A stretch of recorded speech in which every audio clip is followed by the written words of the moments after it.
Bismillahirrahmanirrahim. Ketika beliau bahasa lebih tepatnya dalam tanda petik ya, biar nggak bisa disalahin, kayak didiemin lah sama istri-istri beliau, gara-gara istri-istrinya ngambek. Di dalam surat At-Tahrim, surat 66, coba kita buka, surat 66.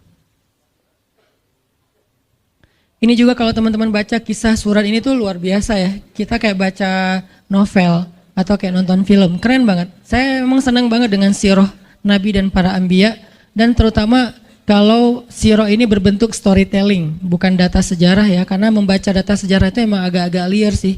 Tapi kalau storytelling kan kita adegan ya, wah seru ya, itu lebih keren daripada Disney, Marvel, Endgame, atau apalah. Lebih seru baca sirah kalau kita paham. Surat 66 ayat 5, itu tuh ceritanya, saya langsung ke ceritanya aja. Ceritanya kan waktu itu Nabi itu punya kebiasaan, kalau habis asar sampai maghrib, Nabi ngapain pertanyaannya? Apa sih yang dilakuin Nabi antara asar dengan maghrib? Ternyata kebiasaan Nabi di hari Jumat di hari-hari biasa antara asar dengan maghrib itu adalah keliling ke rumah-rumah istrinya. Antara asar dengan maghrib itu waktu family time lah, keliling antara rumah-rumah istrinya. Kalau nggak habis dalam satu hari, besok dilanjutin. Nah hari itu Nabi datang ke rumah Maria yang dari Mesir itu, istri beliau yang dari Mesir, Maria Kiptiyah. Dan lama di rumah Maria, nggak pindah-pindah gitu. Sementara Hafsah sama Aisyah udah nungguin Nabi di rumahnya Aisyah berdua, karena emang Hafsah sama Aisyah ini kan ngegeng banget ya berdua ya, kayak soulmate banget lah, walaupun sama-sama istri Nabi, tapi mereka kayak fair berdua tuh nggak ada masalah. Kalau yang dengan yang lain mereka cemburu. Nungguin di rumah Aisyah, Hafsah, Nabi di rumah siapa sih sekarang? Kata Hafsah, di rumah Maria. Kok lama banget sih di rumah Maria, dikasih makan apa sih? Gak tahu tuh, dari tadi kita tungguin gak datang-datang. Kan sesama cewek nih ngobrol. Lama gak datang-datang, menjelang maghrib Nabi baru datang. Aisyah udah agak bete nih, lama banget sih giliran di Maria aja datang lama, di rumah saya lama gak datang-datang. Begitu Nabi datang, tuh Nabi datang. Dia aja Aisyah sama Hafsah. Assalamualaikum. Waalaikumsalam. Kayak ngambek gitu kan. Kata Nabi, Aisyah kenapa? Hafsah kalian kenapa? Kata Aisyah, ya iyalah sedih, kok di rumah Maria lama banget, dikasih makan apa sih, enak ya? Kata Aisyah, enggak makan apa-apa, cuma minum madu. Oh kata Hafsah, pantesan kok bau mulutnya gak enak, pasti madunya gak benar tuh di sana tuh. Iya gak benar, jangan minum madu lagi, kata Aisyah. Kata Nabi, ya udah mulai sekarang saya gak akan minum madu lagi. Demi apa? Menyenangkan hati Aisyah. Aisyah langsung yes, Nabi gak akan minum madu lagi demi saya. Berarti saya kan istimewa banget. Kenapa bisa istimewa? Karena aslinya Nabi itu hobi banget minum madu. Kayak saya mungkin senang minum kopi, tapi demi istri, mulai sekarang saya gak akan ngopi lagi. Kan istri saya ngerasa, wah demi aku tuh dia gak mau ngopi lagi. Kan keren kan? Akhirnya Aisyah ngomong ke istri-istri yang lain, kalian tahu gak?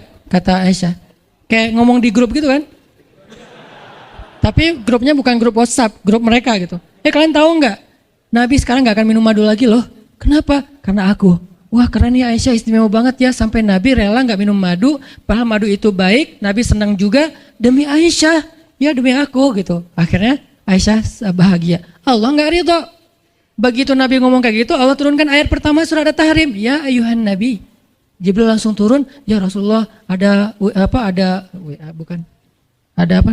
pesan. Ada pesan tuh dari Allah. Kata Rasulullah, pesan apa Jibril? Nih, ya ayuhan Nabi, lima tuharrimu ma ahallallahu lak tabtaghi mardhata azwajik. Kenapa engkau mengharamkan apa yang Allah sudah halalkan bagimu? Hanya pengen menyenangkan hati istrimu, wahai Rasul? Astagfirullah, salah ngomong saya.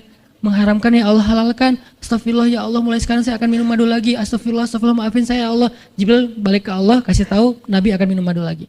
Nabi ngomong ke istri-istrinya, ngumpulin semuanya kecuali Aisyah.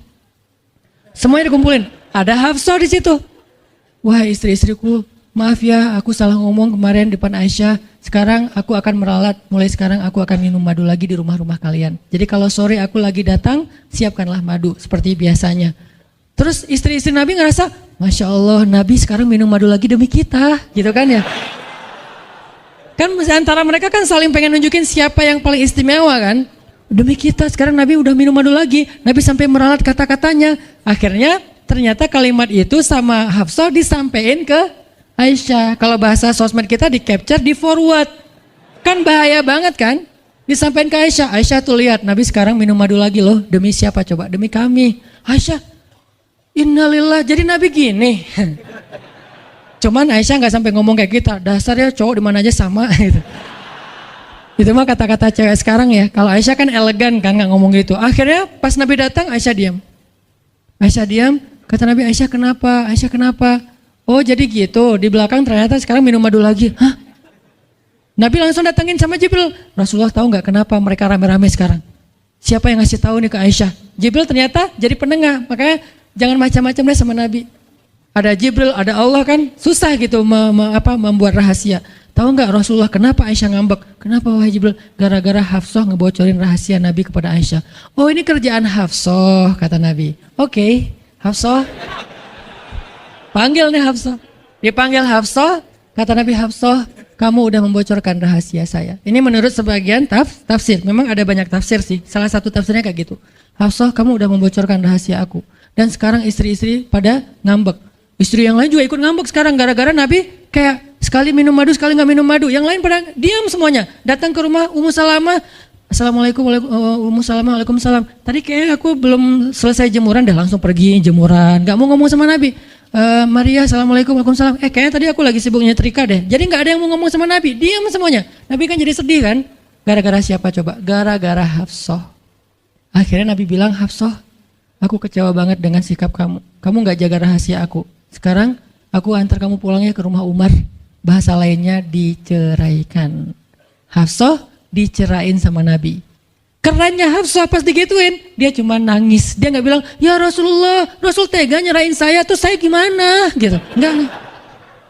Rasulullah cuma masalah madu doang, cuma masalah capture dan saya forward doang kayak gitu langsung diceraikan. Tega banget sih Rasulullah. Rasulullah nggak punya hati apa? Enggak.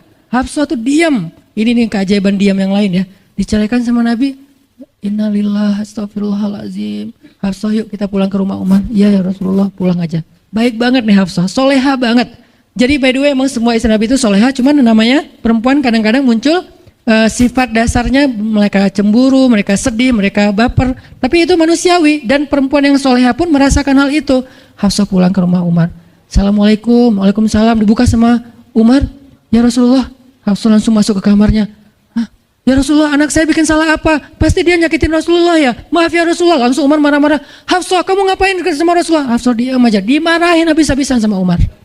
Umar tahu sendiri, sayang banget kan sama Nabi. Ketika ada masalah antara Nabi dengan anaknya, pasti yang dimarahin anaknya, bukan Nabi. Nabi pulang, Hafsah diomelin sama Umar. Diam aja, nggak ngomong apa-apa. Diam. Akhirnya Jibril turun. Jibril turun, ya Rasulullah ada pesan dari Allah. Apa wahai Jibril? Di surat At-Tolak, surat putus. Kan At-Tolak itu artinya diputusin. Bahasa ini pesantrennya dicerai. Turun surat At-Tolak. Kata Jibril, Allah nyuruh kamu raji'ha ya Rasulullah. Raji'ha innaha qawwamah sawwamah fa innaha min azwajika fil jannah. Wahai Rasulullah, rujuk Hafsah, rujuk Hafsah. Disuruh rujuk. Allah enggak reda Rasul menceraikan Hafsah. Tahu nggak kenapa Allah begitu membela Hafsah ketika Hafsah ada masalah dengan Rasul? Salah satunya karena Hafsah diam. Harusnya Allah ngebela Rasul, Umar aja ngebela Rasul, sahabat-sahabat ngebela Rasul karena Rasulullah selalu benar. Tapi Allah ngebela Hafsah, kenapa? Karena Hafsah diam, sebegitu ajaibnya diam. Sampai ketika ada seorang perempuan bermasalah dengan kekasih Allah, Allah malah membela perempuan ini, bukan kekasihnya.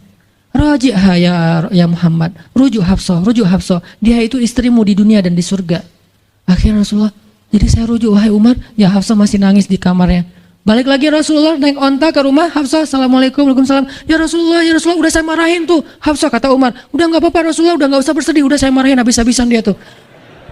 Kata Rasulullah, Umar, aku pengen ngomong sama Hafsah. Ya Rasulullah jangan, biar saya aja ngomong. Dia emang nggak bisa ketemu sama Rasul. Ya Umar, aku pengen ketemu sama istriku. Hah, istrimu? Hafsah itu Rasulullah. Keluar lagi Hafsah, soleha banget, lembut banget. Keluar. Ada apa ya Rasul? Hafsah tuh nggak marah-marah. Ada apa Rasul? Hafsah, aku pengen ngomong sama kamu. Umar diam bingung. Kata Rasulullah, Hafsah, aku ingin ajak kamu balikan. Romantis gak sih? Rasul pengen ngajak Hafsah balikan. Kok balikan sih Ustaz? Ya rujuk kan balikan. Rujuk artinya kembali ya balikan. Hafsah balikan yuk. Umar bingung. Hah? Balikan? Hafsah, Allah yang nyuruh aku untuk merujuk kamu. Umar makin bingung. Hah, Hafsah kamu keren banget. Sampai Allah belain kamu gitu. Kata Nabi, Hafsah, Allah turunkan ayat khusus tentang kamu di surat ini. Umar makin bingung. Sampai turun ayat. Masya Allah, anakku ini subhanallah, Masya Allah gitu kan ya. Akhirnya, ya Rasulullah, Allah sampai turunkan ayat tentang masalah ini. Alhamdulillah, Hafsah sujud syukur, Hafsah nangis, Hafsah langsung meluk Rasul. Umar, aduh gimana nih? Udah beres gitu, Hafsah dibawa pulang sama Rasul. Boncengan berdua, Hafsah boncengan sama Rasul. Naiklah mereka, mobil mereka yang bermerek onta itu. Gimana cara pulangnya? Di depan rumah Umar, Rasulullah langsung berlutut, langsung ngasih tangan buat Hafsah. Hafsah megang tangan Nabi, injak lutut Nabi, naik ke atas onta. Itu tuh romantis banget. Lalu Rasulullah bonceng Hafsah. Tadi kan cerita Hafsah dicerai sama Nabi itu kan heboh di grupnya istri-istri Nabi kan. Hafsah dicerai loh, jangan-jangan kita juga dicerai. Soalnya Nabi udah gak mau ngomong sama kita. Astagfirullah. Jadi grup Nabi, istri-istri Nabi itu pada khawatir kalau mereka juga sama nasibnya dengan Hafsah, pada bingung. Tapi tiba-tiba mereka ngelihat Hafsah pulang ke rumahnya dibonceng Nabi. Itu tuh langsung trending loh. Istri-istri Nabi, tahu nggak tuh Hafsah dirujuk sama Nabi sampai turun ayat di surat At-Talaq. Oh gitu. Wah, Hafsah keren banget ya. Wah, istri-istri Nabi pada cemburu pada Hafsah. Diturunkan Hafsah, yang lain pada ngintip Hafsah. Sampai masuk ke rumahnya, Nabi beres di rumah Hafsah, keluar masuk ke masjid, dia aja di masjid. Istri yang lain Nabi nggak mau ngomong. Aisyah, Ummu Salamah, Saudah, Maria, Sofia, siapa lagi? Yang Zainab bintu Jahsy, semuanya Nabi diamin, nggak mau diajak ngomong. Datang satu-satu, ya Rasulullah mau dibuatin minum apa? Astagfirullah, subhanallah. Datang lagi Aisyah, Rasulullah capek, subhanallah. Diam semuanya, nggak ada yang mau diajak ngomong sama Nabi. Udah mereka akhirnya pada pulang, bingung. Nasib kita gimana ya? Tanya ke Hafsah yuk. Sekarang Hafsah jadi kayak selebritinya. Hafsah, pada datang ke rumah Hafsah. Hafsah bantuin kita dong. Sampai Aisyah aja yang tadinya kayak bisa dibilang kayak pemimpin istri Nabi kan. Aisyah paling cerdas, paling disayang sama Nabi. Sekarang Aisyah diam-diam ngomong, Hafsah bantuin dong, kita nih lagi digantung sama Nabi. Kata Hafsah sekarang kan kayak lagi di atas angin gitu. Kalian sih nyakitin Rasul, cie. Hafsah tuh kayak wah lagi masa-masanya Hafsah gitu kan. Hafsah gimana dong? Ya udah ngomong aja langsung sendiri. Rasulullah nggak mau ngomong sama kita. Ya udah coba minta tolong ke ayah kamu Aisyah, kan ayah kamu dekat sama Rasulullah. Akhirnya ngundang Abu Bakar. Ya Abu Bakar, baca deh tafsir dari ayat-ayat ini. Abu Bakar datang, ayah tolongin kami dong. Kenapa? Kami tuh dianggurin sama Nabi, didiamin, digantung udah seminggu lebih. Jangan-jangan kami juga dicerai kayak Hafsah. Kalau Hafsah dicerai tapi udah dirujuk, kami gimana nasibnya? Akhirnya ya udah biar aku yang ngomong sama Rasul. Datanglah Abu Bakar ke masjid. Rasul lagi zikir. Ya Rasulullah, itu istri-istrimu ngutus saya. Subhanallah. Ya Rasulullah, Masya Allah. Ya Rasulullah, la ilaha illallah. Abu Bakar aja Rasul nggak mau ngomong sama dia. Padahal Abu Bakar itu udah paling akrab sama Nabi. Abu Bakar diam, nggak bisa diajak ngomong nih. Abu Bakar balik lagi ke rumah istri-istri Nabi. Kata istri-istri Nabi, gimana Abu Bakar? Astagfirullah, innalillah, gimana kalau Abu Bakar aja nggak bisa, gimana yang lain? Terus akhirnya datang lagi ke Hafsah. Hafsah bantuin dong, kita udah nggak jelas nasibnya nih. Kata Hafsah, ya udah aku minta tolong ayahku ya. Hafsah masih kayak nggak mau langsung ke dia gitu. Ya udah aku minta tolong ayahku ya, panggillah Umar. Ayah bantuin mereka dong, nasib mereka sekarang lagi terkatung-katung gitu. Umar marah, kalian sih. Nah, tadi kan yang diomelin Hafsah kan, sekarang diomelin semua istri Nabi, diomelin sama Umar. Dan salah satu kalimat omelannya Umar, itu tuh kerennya Umar sampai di-repost sama Allah. Coba, ada nggak manusia yang kata-katanya di-repost Allah? Nggak ada, cuman Umar. 2 kali kata-kata Umar di-repost oleh Allah. Arti di-repost apa? Ditayang ulang di Al-Quran. Kan repost itu berarti tayang ulang kan? Di-capture, langsung di-copy, paste, langsung ditayangin. Itu tuh kata-kata cuman Umar yang pernah digituin sama Allah. Kata-kata Umar apa? Ayat ke-5. Kata Umar, kalau kalian nggak minta maaf sama Nabi, Allah bisa aja mentalak kalian, menceraikan kalian dari Nabi, lalu menggantikan untuk Nabi istri yang lebih solehah, lebih hafizah, lebih bertaubat, lebih baik, lebih cantik, lebih perawan daripada kalian. Itu tuh kata Umar yang ada di ayat kelima. Jadi bisa dibilang ayat kelima adalah ayat repostnya kata-kata Umar. Saking kerennya Umar. Sampai Nabi pernah bilang kalau ada Nabi setelah aku, Umar lah orangnya. Cuman gak ada Nabi setelah aku. Jadi kalau ada orang yang benci sama Umar, saya heran. Dia baca sirah apa? Karena Umar tuh keren banget. Abu Bakar tuh keren banget. Kalau kita baca sirah mereka dahsyat tuh. Dan kalau ada yang bilang Umar sama Ali itu gak akur, aneh juga. Karena Ali memberi nama anaknya, yang pertama Abu Bakar. Yang kedua Umar. Yang ketiga Utsman. Ketika ditanya sama Umar, ya Abul Hasan kamu memberi nama mereka dengan nama-nama kami, kenapa? Kata Ali, aku berharap mereka jadi orang soleh seperti kalian. Terus gimana caranya? Ali ngasih nama Umar sementara dia benci sama Umar? Gak mungkin dia benci. Masa ngasih nama orang yang dibenci kan? Dek namanya siapa? Namrud. Kok Namrud sih? Kan ayah saya benci banget sama Namrud. Datang lagi, dek namanya siapa? Iblis. Kok iblis sih gitu kan ya? Gak mungkin lah. Ngasih nama anak pasti karena sayang. Kayak saya ngasih nama Aisyah, Maryam, Mutia, Yahya, Ertugrul tuh karena emang saya ngefans dan ngidolain banget dengan nama-nama ini. Yahya, Ayyash, tiga tokoh di situ. Nabi Yahya, Ayyash sahabat Nabi, dan Yahya Ayyash mujahid Palestina. Jadi 3 tokoh sekaligus. Nabi Yahya saya ngidolain banget supaya Yahya jadi anak kecil yang seperti Nabi Yahya menghafal Quran. Kedua, Ayyash itu sahabat Nabi Muhammad. Kemudian yang ketiga, Yahya Ayyash sekaligus itu nama mujahid Palestina yang paling pintar ngerakit banyak senjata-senjata untuk ngelawan Israel. Dan dia dibunuh sama Israel, saking Israel benci sama Yahya Ayyash. Untuk membunuh Yahya Ayyash mereka ngebom 1 blok untuk membunuh Yahya Ayyash, dan mudah-mudahan dia syahid dalam dalam kejadian itu. Artinya saya ngefans gitu. Ali juga kayak gitu. Balik lagi ke cerita tadi, akhirnya ngundang Umar. Umar datang ke Rasulullah. Ya Rasul, saya diutus istri-istrimu. Subhanallah, subhanallah. Ya Rasul, bicara dong, kasihan mereka kayak digantung. Ya Rasul, apakah engkau menceraikan mereka semua? Baru Rasulullah ngeliat ke arah Umar. Rasulullah tersenyum. Rasulullah bilang, enggak wahai Umar. Allahu Akbar, kata Umar. Dia langsung takbir. Allahu Akbar. Istri-istri Nabi dengar suara takbirnya Umar, itu pertanda, kode, berarti berita gembira. Istri-istri Nabi juga Allahu Akbar, Allahu Akbar, rame gitu kan. Umar masuk ke rumah istri Nabi. Wah Umar, Busyra ya Umar, Busyra berita gembira. Wahai Umar, ya berita gembira, kalian tidak diceraikan oleh Nabi. Tapi jangan macam-macam lagi ya. Ya Umar, ya. Akhirnya sujud syukur semuanya. Beres sujud syukur, mereka bilang, kita masak-masak yuk untuk Rasul yuk, syukuran. Di rumah siapa? Ya di rumah Hafsah lah. Akhirnya mereka masak-masak di rumah Hafsah. Pas sudah beres masak-masak, mereka ngundang Nabi untuk pulang. Tapi yang berani ngomong sama Nabi cuman Hafsah, kita udah beres masak nih, minta dong Nabi pulang ke rumah. Ya udah tenang, biar aku yang minta. Hafsah datang, ya Rasulullah, kami masak-masak loh untuk Rasul, yuk pulang yuk. Ya Hafsah, udah beres Nabi zikir, sujud, beliau balik sama Hafsah. Sampai ke rumah Nabi, tenang, udah selesai lah urusannya.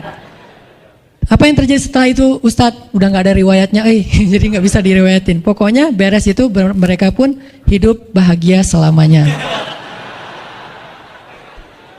Apa pelajarannya di sini? 2 orang di sini dapat keajaiban lewat diam. 1 Hafsah, Allah suruh rujuk gara-gara dia diam. Kedua Nabi, diam aja sambil zikir, sampai akhirnya Allah beri pelajaran yang berharga. Istri-istri yang tadinya ngambek serentak semuanya insaf bahasa kita, sadar dan mereka minta maaf kepada Rasulullah. Jadi kalau istri lagi ngambek, lagi ngomel, diam. Isilah diam kita dengan zikir. Tapi zikirnya bukan auzubillah minasyaitonirrajim, auzubillah. Jangan, dia bukan setan. Dia hanya lagi ngambek. Subhanallah, masya Allah, alhamdulillah. Yang paling efek itu la haula wala quwata illa billah. Itu ngefek banget. Mudah-mudahan ini bisa menjadi penyemangat, motivasi untuk kita semuanya. Betapa kata as-samt, as-sukut, diam aja dalam Islam itu adalah kebaikan yang luar biasa dahsyat. Mudah-mudahan itu bisa jadi behavior, perilaku kita sehari-hari, perilaku kita di sosial media, perilaku kita di jalan, di rumah, dimanapun. Sehingga orang yang sudah hijrah, udah ngaji, mukmin, harusnya bisa menjadikan diam sebagai bentuk pembelaan diri kalau dia ada masalah.